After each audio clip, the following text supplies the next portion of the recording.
ValveTime.net. Hi, and welcome to an episode of ValveTime Spotlight, where we'll take a look at Valve and HTC's presence at PAX Prime 2015 in Seattle. Our writer Jake recently got the opportunity to explore the wilds of PAX Prime, so naturally we had him check out the HTC Vive and Steam controller. In this episode, we'll be taking a look at his impressions. First, let's begin with the Steam controller, which was on display alongside a third-party Steam machine at the Alienware booth. The booth had a well-organized queue and a short wait time, with nobody waiting in line for more than 30 minutes, and everyone in line got to try an extensive demonstration with various games. Valve's VP of Marketing Doug Lombardi was at the booth alongside numerous other staff members, including Team Fortress creator Robin Walker.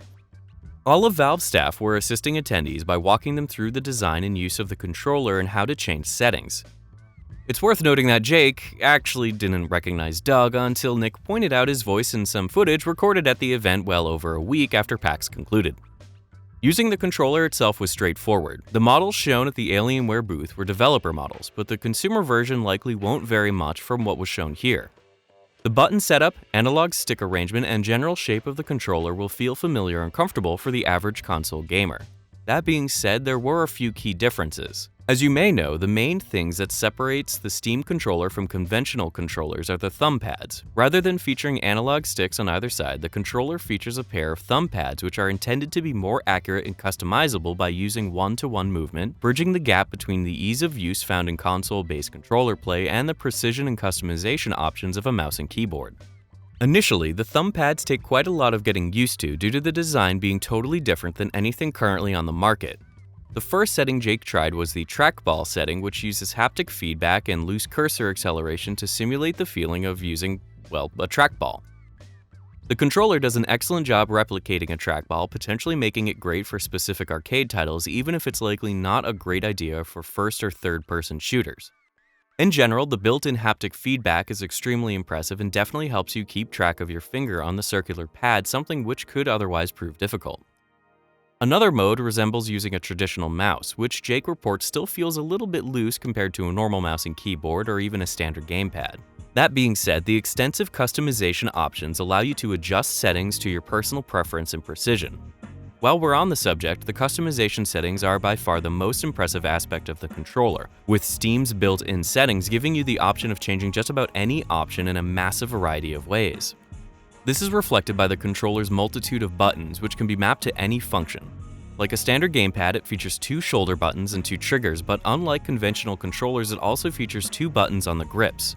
Even though these grips initially feel a little strange and out of place, their inclusion in the upcoming Xbox One Elite controller definitely shows how using them to reload, etc. in a first-person shooter could be easily adopted.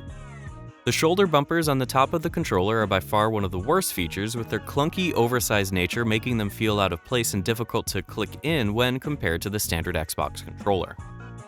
All in all, the customization options and a multitude of buttons make this a very adaptable controller, but we fear the unusual design will more than likely split the community. While the controller will work out of the box by simply connecting it to your PC using a wireless adapter and settings within big picture mode, it's not quite plug and play, and you'll definitely want to spend some time customizing it to your personal preferences before it can be compared to any other controller out there. PAX Prime also played host to the HTC Vive World Tour, and so Jake also had the chance to try out 5 different games on Valve's upcoming VR headset. Jake mentioned that of all the booths at PAX Prime, Valve and HTC seemed to be the most professionally run, with appointments running from 9 a.m. before the show floor even opened until 10 p.m. each day. Unlike most stands at the game conventions, which generally involve hours of waiting for 5 to 10 minutes of gameplay, Valve's stand allowed each participant 20 to 30 minutes with the Vive, followed by a debriefing with one of HTC's booth managers and free refreshments. There were 2 demos available, each featuring 4 games. The 4 games that Jake tried were Wemo Labs' theBlu Encounter, Radial Games' Fantastic Contraption, Skillman and Hackett's Tiltbrush, and Valve's own Dota 2 Secret Shop experience. Much like the GDC and PlayHub's demos, the experience begins in a white gridded room resembling the construct from The Matrix. In this room, the controllers could be used to blow up and interact with balloons. The physics in this demo were incredibly realistic and gave a convincing sense of interacting and playing with the balloons in a strangely satisfying way. After a few seconds playing in the white room and becoming familiar with the controls, the demo handler loaded the first game. TheBlu encounter has the player exploring the deck of a sunken ship. The player can interact with fish using the motion controllers while larger marine animals swim by. The demo ends with a large whale stopping at the bow of the ship and staring at the player for some time until swimming away as the demo fades. Jake reports that the feeling of being able to move around at regular speed underwater felt quite surreal, and that staring into the eye of a large whale was beyond humbling. Fantastic Contraption tasks the player with creating strange vehicles to move a pink ball through a pink goal area. You build the contraption using parts given to you by a robotic floating cat. Overall, it was a very strange but compelling experience, and it really took advantage of the sense of scale and mobility that the Vive gives the player. Jake found manipulating, resizing, and organizing components in 3D space to be incredibly intuitive and fun. Tiltbrush is a 3D painting experience which places the player in a small black room before turning the two motion controllers into an easel and brush. You can choose your color by pressing a button on the easel controller and selecting a color from the color wheel. During the demo, Jake's handler mentioned most people begin by writing their own names or by drawing simple, easily acknowledgeable shapes such as a house. Jake then tried his best to create a 3D house in the time provided, but unfortunately the amount of time given for this demo seemed very limited compared to the others. Unsurprisingly, the Dota 2 Secret Shop experience seemed to be the focus of the demo with the longest playtime. As a single-room experience, the primary focus of the demo was characterization and atmosphere. The demo opens with Dota 2's shopkeeper tasking the player with finding and shining a light on various glyphs around the room. Once the glyph was illuminated, it would shrink the player so that they could interact with the room at a new scale. Jake found this experiment very compelling and interesting and took particular note of a dog-like lizard creature that seemed to react to everything he did, even leaning back when he went in for a closer look.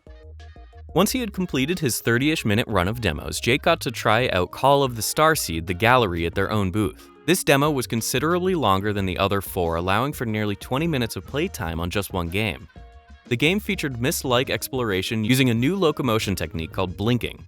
Much like Dishonored, blinking allows the player to teleport short distances in first person, while an extra rotation mechanic allowed the play area to become more carefully oriented for improved exploration. This demo was by far the most immersive of the demos Jake tried during his visit. It felt completely natural to pick up and toss around objects lying around the demo level. It felt as if every little item was incredibly significant in how detailed the models and physical interactions were. After trying out the latest attempts for the then Project Morpheus headset and the Oculus Rift, Jake reports that the Vive was by far the most immersive VR headset, even if it wasn't without its flaws. Although the consumer version will be lighter and will probably feature attached headphones, the demo version was significantly heavier than the Morpheus and the Oculus CV1. Just as Nick commented several months ago, the thick 3-cable cord used to connect it to the PC was distracting, with it once again acting as the biggest disturbance to immersion as Jake attempted to untangle it from his feet mid-demo. However, unlike the PlayHub's game jam Nick attended, the Lighthouse base stations were deliberately set up on top of simple bookshelves and cheap IKEA furniture, illustrating that given the right amount of space, the HTC Vive's room-scale experience will be simple enough to set up in most households without much messing around.